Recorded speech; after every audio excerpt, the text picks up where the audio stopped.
আচ্ছা। তো যারা যুক্ত হয়েছেন তাদের সবাইকে আবারও ওয়েলকাম জানিয়ে শুরু করতেছি আমাদের এই বিশেষ লাইভ ক্লাস। তো আমাদের মূল উদ্দেশ্যটাকে আরেকবার আমি ক্লিয়ার করি আপনাদেরকে। সেটা হচ্ছে আমরা আপনাদেরকে শেখাচ্ছি অনলাইন বিজনেসের A to Z যা কিছু আছে এবং এই টোটাল প্রশিক্ষণটা একদম ফ্রিতে দিচ্ছি। এটার কারণটা কি আরেকবার বলতেছি। এটার ফুল কারণ হচ্ছে যাতে পরবর্তীতে আপনারা আমাদের সাথে বিজনেস করতে আগ্রহী হন। ঠিক আছে? এখন দেখেন আপনি একজন ব্যক্তি হয়তো অনলাইনে বিভিন্ন প্ল্যাটফর্মে কাজ খোঁজার চেষ্টা করতেছেন। হয়তোবা কোথাও কাজ করেছেন। কেউ হয়তোবা একেবারেই বেকার ঘুরতেছেন, খুঁজতেছেন ভালো কোনো প্রতিষ্ঠান। তো এখন আমরা যদি ওইখান থেকে অফার করতাম যে আপনারা এত টাকা দিয়ে আমাদের কোর্সে ভর্তি হন, তাহলে আপনারা কি করতে পারবেন? এই ব্যাপারটা শিখতে পারবেন। মানে অনলাইন বিজনেসটা শিখতে পারবেন। এরকম অনেক প্রতিষ্ঠান আছে যারা শেখাচ্ছে। কিন্তু আমরা ওই জায়গা থেকে চেষ্টা করছি ফ্রিতে আপনাদেরকে মানে কিছু দেওয়া যায় কিনা। তো ওইখান থেকেই আমাদের চিন্তাভাবনা শুরু এবং ফ্রিতে আমরা টোটালি আপনাদেরকে শেখানোর মনস্থির করছি এবং আমরা টোটালি ফ্রিতে আপনাদের যেভাবে একটা অনলাইন ব্যাচে সুযোগ সুবিধা পাওয়া যায় সবকিছু আমরা দেওয়ার চেষ্টা করব। এখন এইটা করার পিছনে কারণটা কি? যেটা বলতেছিলাম। এটার কারণটা হচ্ছে যেন পরবর্তীতে আপনারা আমাদের থেকে বা আমাদের সাথে কাজ করতে আগ্রহী হন। কারণ আমরা যেহেতু আপনাদেরকে টোটাল প্রশিক্ষণটা দিব, তো সেক্ষেত্রে যেন আপনারা আমাদের সাথে কাজ করতে আগ্রহী হন। কারণ আমরা একটা রিসেলিং প্ল্যাটফর্ম বা রিসেলিং বিজনেসের টোটাল সাপোর্ট আপনাদেরকে দিতে চাচ্ছি আরকি। ঠিক আছে? তো চলুন আর কথা না বাড়াই আমরা মূল ক্লাসে চলে যাই। আপনারা জানেন যে গত ক্লাসে আমি একটা মডিউল শেয়ার করছিলাম। মডিউলটা কি? মডিউলটা হচ্ছে যে আমরা টোটালি ১৫ টা স্টেপ পার করব। মানে একটা অনলাইন বিজনেস যদি আপনি পুরোপুরি দাঁড় করাতে চান তাহলে একটা টোটাল ১৫ টা স্টেপ আপনাকে ফলো করতে হবে যে এইভাবে টোটাল ১৫ টা স্টেপ ফলো করতে হবে। ঠিক আছে? তো এই ১৫ টা স্টেপের মধ্যে আমরা টোটালি কালকে ৫ টা স্টেপ সম্পর্কে হালকা পাতলা আলোচনা করেছিলাম। ঠিক আছে? এইগুলো আরো ব্রড আলোচনা করা যাবে। তো আমরা আজকে শুরু করব হচ্ছে ৬ নাম্বার থেকে আমরা যে কয়টা পারি নিচের দিকে আমরা এগোবো। তাহলে আমাদের আজকে ১ম আলোচনা হবে ৬ নাম্বার দিয়ে। ঠিক আছে? তো আমি এইটা একটু নিচে নিয়ে আসি। তো দেখেন ৬ নাম্বারে আছে ওয়েবসাইট তৈরি। এখন ওয়েবসাইট তৈরি করার আগে কিন্তু আপনার বিজনেসটাকে ব্র্যান্ডিং করার জন্য একটা ব্র্যান্ডিং নেম লাগবে। ঠিক আছে? যেমন দেখেন আমি নিচে লিখে রাখছি যে প্রোডাক্টের নাম, ঠিক আছে? লোগো, ভিশন এইগুলোই হচ্ছে আপনার ব্র্যান্ড। মানে আপনি ১ম এই চিন্তা করে রাখবেন যে আপনি কি টাইপের নাম দিয়ে শুরু করতে চাচ্ছেন বা আপনার ক্যাটেগরি কোনটা, ঠিক আছে? গতকালকে আমরা ক্যাটেগরি নিয়ে আলোচনা করছিলাম আপনাদের সাথে। তো দেখেন আমাদের যদি ক্যাটেগরি হয় যে আমরা গ্যাজেট রিলেটেড কাজ করব। যেহেতু পায়রা শপ আপনাদেরকে টোটালি গ্যাজেটের একটা বড় সাপ্লাই দিচ্ছে, ঠিক আছে? যে আপনারা চাইলে আমাদের থেকে প্রোডাক্টগুলো নিয়ে আপনারা রিসেলিং করতে পারবেন গ্যাজেটের যতগুলো আইটেম আছে এবং লেদার আইটেম, ঠিক আছে? Leather plus gadget. কারণ এই ২ টা আইটেম বেছে নেওয়ার একটা কারণও আছে যেটা গত ক্লাসেও হয়তো হালকা পাতলা বলছিলাম। আমি আজকে আরেকবার ক্লিয়ার করি। সেটা হচ্ছে লেদার এবং গ্যাজেট এই ২ টা আইটেম সারা বছর আপনার চলতে থাকবে। আর যে আইটেমগুলো সারা বছর সেল করা যায় এই আইটেমগুলোকে বলে এভারগ্রিন আইটেম। ঠিক আছে? মানে এটা সারা বছরই চলে। আর কিছু আছে যেমন ধরেন শীতের সময় চলে। কিছু সময় যে প্রোডাক্ট আছে যেগুলো শুধু গরমের সময় চলে। ঠিক আছে? তো আর কিছু প্রোডাক্ট আছে যেগুলো সারা বছরই সমানভাবে সেল হয়। তো আমরা আপনাদেরকে ওই টাইপের প্রোডাক্ট দিতে যাচ্ছি যেটি এভারগ্রিন সারা বছরই সেল হবে। ঠিক আছে? তো আপনারা যদি পায়রা শপে যান বা পায়রা শপে ঢুকেন তাহলে দেখবেন যে আমাদের যে প্রোডাক্টগুলো আছে বেশিরভাগ প্রোডাক্টই আমরা এভারগ্রিন প্রোডাক্ট রাখছি। হ্যাঁ? তো প্রোডাক্টের যে এরকম ক্যাটেগরি হয়, হয়তো অনেকেই জানতেন আবার অনেকেই জানতেন না। এমনকি কেউ আছেন যারা আজকেই ১ম জানতেছেন যে এভারগ্রিন প্রোডাক্টগুলোও কিছু একটা আছে আবার সিজনাল প্রোডাক্ট আছে। এই ব্যাপারটা জানতেন। কিন্তু এইভাবে কি চিন্তা করছেন? হয়তো অনেকেই করছেন, অনেকেই করেন নাই। কেউ কি আছেন যে এই ব্যাপারটা আজকে নতুন করে উপলব্ধি করতেছেন? যে আচ্ছা তাই তো এমনও প্রোডাক্ট আছে যেগুলো শুধু শীতের সময় চলে। আবার এমনও প্রোডাক্ট আছে শুধুমাত্র গরম কেন্দ্রিক। যেমন হতে পারে ফ্যান। ঠিক আছে? আপনি ফ্যান কিন্তু গরম ছাড়া সেল করতে পারবেন না। যেমন আমরা যদি একটু আরেকবার আসি, এই যে এই টাইপের যে হ্যান্ড ফ্যান যেগুলো আছে, টেবিল ফ্যান বা হ্যান্ড ফ্যান, এগুলো কিন্তু আপনি গরম সময় সেল করতে পারবেন না, গরম বাদে। ঠিক আছে? যেমন এই যে দেখেন ক্যারিং ব্যাগ, এটা একটা এভারগ্রিন। মানে সারা বছরই কারো না কারো বাচ্চা থাকবেই। ঠিক আছে? কারো না কারো এই প্রোডাক্টটা প্রয়োজনীয়তা পড়বেই। তো এইগুলোকে বলে এভারগ্রিন মানে সবসময় সেল হয়। তারপর যেমন দেখেন কাপল ঘড়ি একটা ছেলে একটা মেয়ে মানে প্রেমিক-প্রেমিকা বা স্বামী-স্ত্রী তারা তাদেরকে গিফট করতে পারে। তো এই টাইপের এইটা কিন্তু এমন না যে কোনো একটা টাইম জোন অনুযায়ী এটা চলবে। কিন্তু আছে যে কিছু টাইমে এটা বেশি চলবে। কিন্তু সারা বছরই চলবে এই প্রোডাক্ট গুলো। ঠিক আছে? এগুলো হচ্ছে এভারগ্রিন। দেখবেন আমাদের যতগুলো প্রোডাক্ট আছে মানে বলতে গেলে 90% প্রোডাক্টই এভারগ্রিন। হয়তো 1% প্রোডাক্ট আছে বা 2% প্রোডাক্ট আছে। ঠিক আছে? তো সেইগুলো হয়তোবা একটু সিজনাল, হ্যাঁ? যেমন দেখেন আমরা যদি একটু নিচের দিকে দেখাই, এই যে এই ব্যাগগুলো, এইগুলো কিন্তু এভারগ্রিন। এগুলো কোনো সিজন নাই। যে এই সিজনে ব্যাগ চলবে, এই সিজনে চলবে না। ঠিক আছে? আর বেবি আইটেম তো সারা বছরই চলে। ঠিক আছে? আমাদের দেখেন বেশিরভাগ প্রোডাক্টই কি আছে? এভারগ্রিন। ওকে? আচ্ছা। তো দেখেন এভারগ্রিন বিষয়টা তো বুঝলাম। এখন আসি মূল আলোচনায়। যেখানে আমরা ছিলাম সেই জায়গাতে ফেরত আসি। তা আমাদের মূল আলোচনাটা ছিল এই জায়গাতে। যে আমরা টোটালি একটা ওয়েবসাইট তৈরি করব। এখন ওয়েবসাইটে কি হয়? ওয়েবসাইট হচ্ছে ব্যবসার বিশ্বস্ততা বাড়িয়ে দেয়। ঠিক আছে? তো একটা ওয়েবসাইট থাকলে আপনার কাস্টমার আপনাকে আরো একটু ভরসা করবে, ট্রাস্ট করবে। যে না এনার একটা ওয়েবসাইটও আছে। তার মানে এনাদের প্রোডাক্ট গুলো অবশ্যই ভালো হবে। কথা বুঝছেন? যেমন আপনি যদি শুধু Facebook পেজের মাধ্যমে সেল করেন, এখন কাস্টমার যদি বলে আপনার ওয়েবসাইটটা দেন, আমি ওয়েবসাইট থেকে অর্ডার করব। এখন আপনার যে ওয়েবসাইট না থাকে, তাহলে কাস্টমার বুঝবে যে আপনি একেবারেই হয়তোবা এমন একটা প্ল্যাটফর্ম থেকে নিয়ে দিচ্ছেন বা আ মানে আপনার সেরকম কোনো অ্যাবিলিটি নাই। ঠিক আছে? আপনার প্রোডাক্টগুলো হয়তো খারাপ আসবে। এইটা কিন্তু একটা মানে ব্যাকআপ মাইন্ডে তাদের কাজ করবে। কিন্তু সেম সেই আপনি যদি একটা ওয়েবসাইট তাকে দিতে পারেন, যে আপনি চাইলে আমাদের ওয়েবসাইট ভিজিট করে অর্ডার করতে পারেন। তখন কিন্তু ব্যাপারটা অনেক প্রফেশনাল হয়ে গেল। আর একটা কিছু ব্র্যান্ডিং এর ক্ষেত্রে ওয়েবসাইটটা খুব বেশি জরুরি। ঠিক আছে? তো চলুন ওয়েবসাইট করার আগে আপনাকে একটা ব্র্যান্ড নেম খুঁজে বের করতে হবে। যে আমি চাচ্ছি এই নামটা দ্বারা আমি আমার প্রতিষ্ঠানকে ব্র্যান্ডিং করব বা এই নামটা আমি প্রচার করব। যেমন আমি একটা উদাহরণ দিতে পারি। মনে করেন যে ঘরের বাজার, ঠিক আছে? ঘরের বাজার সম্পর্কে মোটামুটি সবাই জানেন কিন্তু। এটা কেন জানেন বলেন তো? কারণ তারা তাদের নামটাকে ব্র্যান্ডিং করার চেষ্টা করছে। ঠিক আছে? তো অ ব্র্যান্ডিং করার সাথে দেখেন আমরা কি বেশিরভাগ মানুষই তাদের নামটা জানি বা তাদের নামটা শুনলেই বুঝতে পারি এইটা অমুক ব্র্যান্ড বা এই প্রতিষ্ঠানটা ওই ব্যক্তির। এই ব্যাপারটা আমরা বুঝতে পারি। ঠিক আছে? তো এইটা হচ্ছে ব্র্যান্ড নেম। তো একটা ব্র্যান্ড নেম ১ম এ আপনাকে চিন্তা করতে হবে যে আমি কি এই নামটাকে ব্র্যান্ডিং করতে চাই কিনা? যেমন আমাদের payrashop.com, তো পায়রাশপ কিন্তু একটা ব্র্যান্ড, ঠিক আছে? আপনি যেখানেই পায়রাশপের নামটা বলবেন না কেন, তারা কিন্তু চিনতে পারবে বা বুঝতে পারবে। ঠিক আছে? এইটা হচ্ছে ব্র্যান্ড। তো এইটা আমরা যদি এখন একটু চিন্তা করি যে আমরা যখন শুরু করব, তখন একটা ব্র্যান্ডিং নেম আমরা ১ম এ খুঁজে বের করব। তাইলে আমি আপনাদের বোঝার জন্য আমি একটা ব্র্যান্ডিং নেম রাখছি। যেটা হচ্ছে আমি এই নামে একটা ব্র্যান্ড করতে যাচ্ছি। ঠিক আছে? তো আমার ব্র্যান্ডিং নেমটা হবে ছোট গ্যাজেট। ওকে? ছোট গ্যাজেট ২ টা একসাথে ছোট গ্যাজেট। ঠিক আছে? তো এই নামে মনে করেন আমি চাচ্ছি ব্র্যান্ডিং করতে। যে আমার পরিচয়ে একটা ছোট গ্যাজেট নামে একটা ব্র্যান্ডিং তৈরি হোক। ঠিক আছে? তো এখন আমাকে ১ম কাজ কি করতে হবে বলেন তো?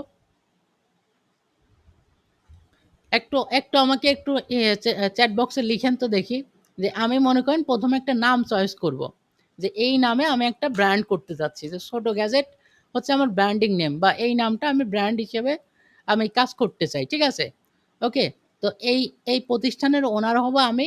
ভবিষ্যতে আমার এই প্রতিষ্ঠানটা অনেক বড় হবে। আমি হয়তো ৫ জন, ১০ জন, ২০ জন কর্মচারী রাখবো বা তারা হয়তোবা আমার সাথে কাজ করবে অ্যাডমিন হিসেবে। ঠিক আছে? তো এখন ১ম কাজটা কি বলেন? মানে আমি আমার ব্র্যান্ডিং নেমটা চুজ করলাম যে এইটা এই নামে একটা ব্র্যান্ড করব এবং এইটা হচ্ছে আমি এইটার ওনার, ঠিক আছে? বা সিইও। এইটা আমি পরবর্তীতে আস্তে আমার এই ব্র্যান্ডটাকে আমি আরো বড় করব। ঠিক আছে? একটা ব্র্যান্ড নেম চুজ করার আগে কয়েকটা ক্রাইটেরিয়া আছে। যেমন এই নামে অন্য কেউ ব্যবহার করতেছে কিনা? এই নামে আগে থেকে কোনো ওয়েবসাইট আছে কিনা? এই ব্যাপারগুলো একটু চেক করে নিতে হয়। ঠিক আছে? যখন চেক করবেন দেখবেন যে না এগুলো নামে অন্য কেউ করে নাই, তখন আপনি ওই নামটা চুজ করতে পারেন। ঠিক আছে? তো আমি এটা চেক করে নিয়েছি যে এই নামে কোনো প্রতিষ্ঠান নাই, এই নামে কোনো Facebook পেজ নাই। তো আমি এই নামটা চুজ করে নিয়েছি। ছোট গ্যাজেটটা হচ্ছে আমার ব্র্যান্ড নেম। ঠিক আছে? আচ্ছা তো আমাকে একটু চ্যাট বক্সে বলেন যে এই নামটা আমি তো পাইছি। মানে এইটা আমার নামটা পেয়ে গেলাম। এখন এই নামটা দিয়ে আমি কি করব? মানে আমার ১ম পদক্ষেপটা কি হওয়া উচিত? একটু বলেন। অপেক্ষায় থাকলাম। একটু বলেন তো।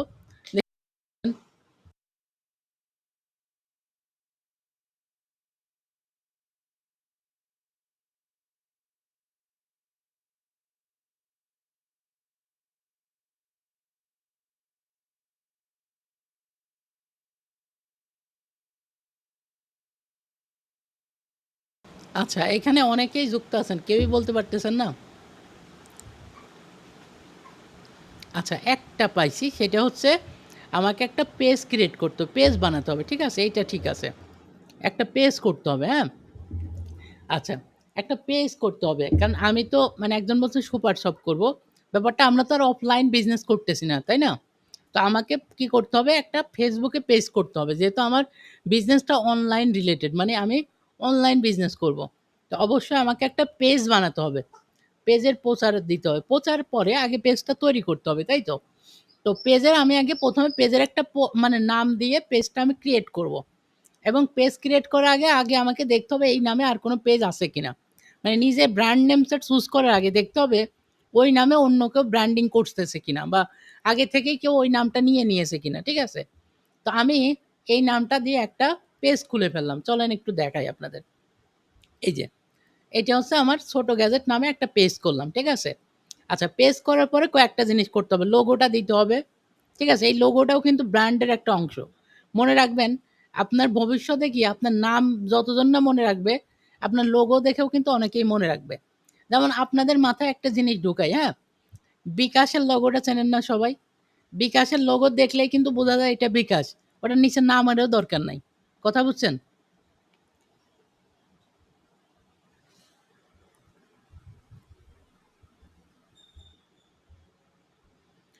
বুঝতেছেন বিষয়টা?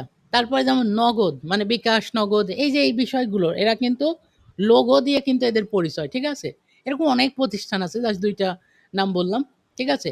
তো অনেকেই আছে জাস্ট তাদের নামের থেকেও তাদের লোগোটা বেশি ব্র্যান্ড হয়ে যায়। ঠিক আছে? এটার কারণ কি বলেন তো? কারণ ওই প্রতিষ্ঠান ইচ্ছাকৃতভাবে এইটা করে। তাদের লোগোটাকে বারবার তারা হাইলাইট করার চেষ্টা করে। যাতে করে লোগোটা দেখার সাথে মানুষ চিনতে পারে। ঠিক আছে? ওকে। তো আপনার লোগোটা কিন্তু খুব ইম্পোর্টেন্ট। তো এইখানে একটা লোগো তৈরি করা আছে।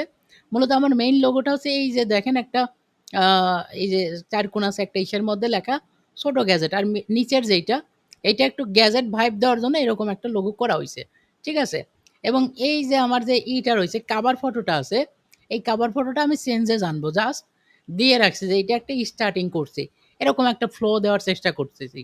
ঠিক আছে? এর পরের বার আমি কি করব এটাতে আবার চেঞ্জ আনবো। ঠিক আছে? কিন্তু মেইন লোগোটা এটাই থাকবে। লোগো আমরা চেঞ্জ আনবো না। ঠিক আছে? এটা আপনাদের ক্ষেত্রেও। লোগো একবারই করবেন। আপনার যেটা থাকবে কভার ফটো, এইটা আপনি মাঝে মাঝে চেঞ্জ করবেন। ঠিক আছে? করতেই পারেন স্বাভাবিক। কিন্তু লোগোটা যখন করবেন এইটা একবারই করবেন। এই যে পয়েন্টগুলো বলতেছি যদি সম্ভব হয় খাতা কলম বা মোবাইল যেখানে হোক যদি সম্ভব হয়, ঠিক আছে?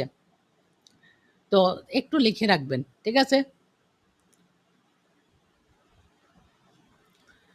তো এরপরে আসেন, এরপরে আমরা ১ম এ একটা Facebook পেজ ক্রিয়েট করে ফেললাম। ঠিক আছে? তো Facebook পেজ ক্রিয়েট করার পরে এখন আমরা কি করব? এখন আমাদের আ আবার শিটটা আমরা একটু চলে যাব দেখেন। তো শিটের মধ্যে আসি তাইলে আমাকে এখন একটা ওয়েবসাইট তৈরি করতে হবে। তার মানে আমার যে ব্র্যান্ডিং নেম, এই নেম অনুযায়ী আমাকে একটা ওয়েবসাইট ক্রিয়েট করতে হবে। এবং ওয়েবসাইটের লোগো হিসেবেও সেম একই লোগো থাকবে। কারণ কি? কারণ ওই যে ব্যাপারটা একই জায়গাতে যে আমরা চাচ্ছি কি যে আমাদের এই লোগোটা বা আমাদের এই নামটা ব্র্যান্ড হোক। তো এর জন্য আমি যেটা করলাম আমি চলে যাব পায়রা শপে। ঠিক আছে? তো পায়রা শপে যাওয়ার পরে আমি পায়রা শপে লগইন করব। লগইন করলাম। লগইন করার পরে আপনারা জানেন যে পায়রা শপ থেকে আমি চাইলে একটা ফ্রিতেই একটা ওয়েবসাইট বানায় নিতে পারবো। ঠিক আছে? তো আমি পায়রা শপের মধ্যে গিয়ে আমি ফ্রিতে একটা ওয়েবসাইট বানায় নিছি। দেখেন, এইটা কিন্তু আমার সেই ওয়েবসাইট। এই যে লোগোটা সেম আছে এবং এই ওয়েবসাইটে আমি আমার প্রোডাক্টগুলো আপলোড করছি। ঠিক আছে?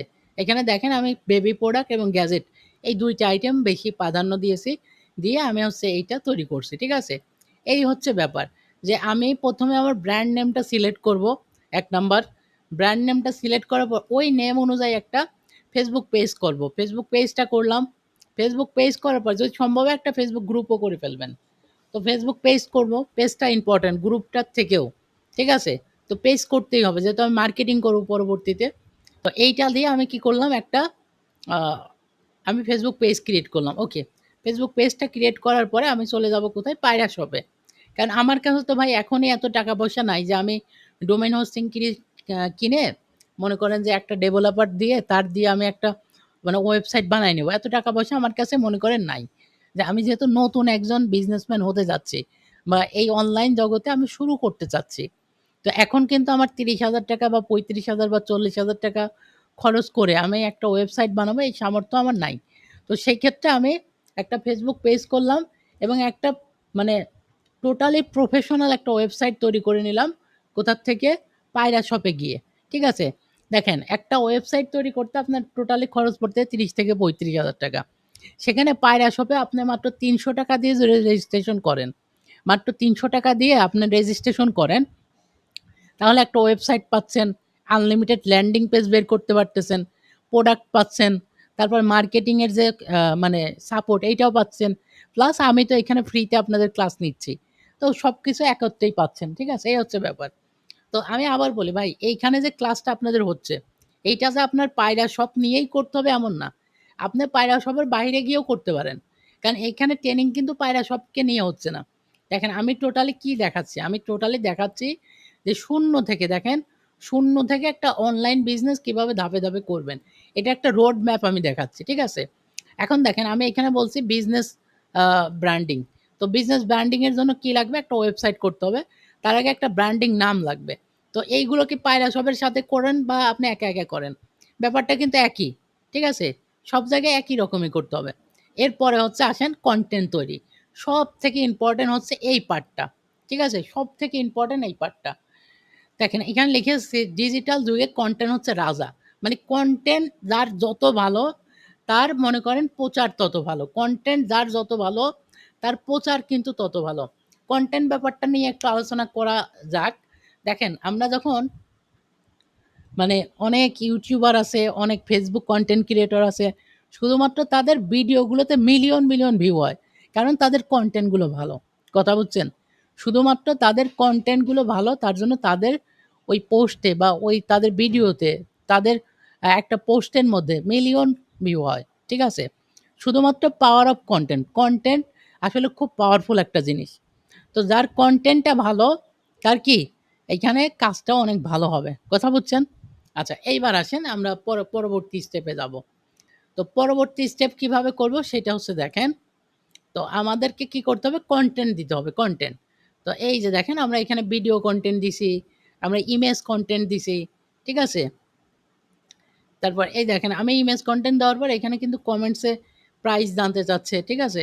তো এইখানে এটা কিন্তু নতুন একটা পেজ। আবার ভাববেন না যে ভাই আপনার পেজ হয়তো পুরাতন এই কারণে হয়তো আ অনেক সেল-টেল আসতেছে বা এটা একদম নতুন একটা পেজ। ঠিক আছে? তো এই নতুন পেজটাকে কিভাবে গ্রো আপ করা যায় এই ব্যাপারটা কিন্তু আমরা দেখাচ্ছি। ঠিক আছে? এই যে দেখেন আগস্টের ২ তারিখ মানে এই মাসেই ২ তারিখে খুলছে আজকে ৩০ তারিখ। ঠিক আছে?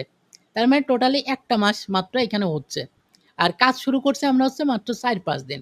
মানে এই পেজটা নিয়ে। এই পেজটাকে আমরা একটু ব্র্যান্ডিং করার চেষ্টা করতেছি। মানে আপনাদের দেখানোর জন্য যাতে আপনারাও বুঝতে পারেন যে আমি একটা টোটালি নতুন পেজ যদি ক্রিয়েট করি, তাহলে ওই পেজটাকে ব্র্যান্ডিং করে ওইখান থেকে ভালো পরিমাণ সেল আনা যায় কিনা? এই ব্যাপারটা আমরা দেখানোর চেষ্টা করতেছি। ঠিক আছে? আচ্ছা। তো এখন দেখেন আমাদের এই পেজে মোটামুটি ১ মাসের একটা পেজ। এখানে দেখেন ফলোয়ার দেখলে বুঝতে পারবেন যে পুরাতন নাকি নতুন। মাত্র ১৪ জন ফলোয়ার। তার মানে কি? একদম নতুন একটা পেজ। এখন এই পেজ থেকে প্রফেশনালি আমি কি মানে হিউজ পরিমাণ সেল আনতে পারবো কিনা? এই ব্যাপারটাও এই কোর্সে আপনারা দেখবেন। কারণ আপনাদের বেশিরভাগেরই হয়তো পেজটা নতুন থাকবে। তো নতুন পেজে কি, কি করা যায়? কি, কি করতে হয়? দেখেন এইখানে ১৫ টা মেসেজ আসছে। তো এই ১৫ টা মেসেজ যদি আমরা একটু চেক করি, আপনাদের সামনেই চেক করি দেখেন। এই ১৫ টা মেসেজ আসলে কি দেখাচ্ছে? এই দেখেন দাম কত জিজ্ঞাসা করতেছে, প্রাইস কত, ঠিক আছে? দেখছেন প্রাইস কত, দাম কত? তো এইগুলো মানে যারা মেসেজ দিছে তাদের থেকে কিভাবে সেল আনা যায়, এই ব্যাপারগুলো আপনাদের দেখাবো। এবং এই মেসেজগুলো কিভাবে দিছে, মানে কেন দিছে আমাকে? মানে একটা পেজে কেন আমাকে মানুষজন মেসেজ দিবে? তাই না? এটার কারণ হচ্ছে আমরা Facebook এড এর মাধ্যমে এই প্রোডাক্টটাকে বুস্ট করছি। ঠিক আছে? যদিও বুস্ট করি নাই জাস্ট বোঝার সুবিধার্থে বলতেছি। আমরা এড রান করছিলাম। আপনারা সহজে বুস্ট বিষয়টা বুঝেন যে আমরা প্রোডাক্টকে বুস্ট করছি। আসলে বুস্ট করি নাই যদিও। মানে এড রান করছি আরকি। তো এড রান করার ফলে এই ব্যাগের মানুষ আসছে, ব্যাগের দাম জিজ্ঞাসা করতেছে, এই ওয়াচের দাম জিজ্ঞাসা করতেছে। ঠিক আছে? কেন জিজ্ঞাসা করতেছে? কারণ এইটাতে এড চালানো হইছে। ঠিক আছে? Facebook অ্যাডস এর মাধ্যমে এইটার প্রোডাক্টের আমার এখানে মেসেজ আসতেছে এবং আমি যদি এদেরকে রিপ্লাই দেই, এখান থেকে দেখা যাবে ১ টা ২ টা সেল আমার চলে আসবে। ঠিক আছে? আচ্ছা, আগের পেজ দিয়ে হবে কি? অবশ্যই আগে যার যত পেজ মানে পুরাতন, যার পেজটা যত পুরাতন, বুঝবেন ওই পেজের জন্য কাজ করা তত সুবিধা। মনে রাখবেন যার পেজ যত নতুন, ওই পেজে ভালো করা খুব কঠিন। ঠিক আছে? আচ্ছা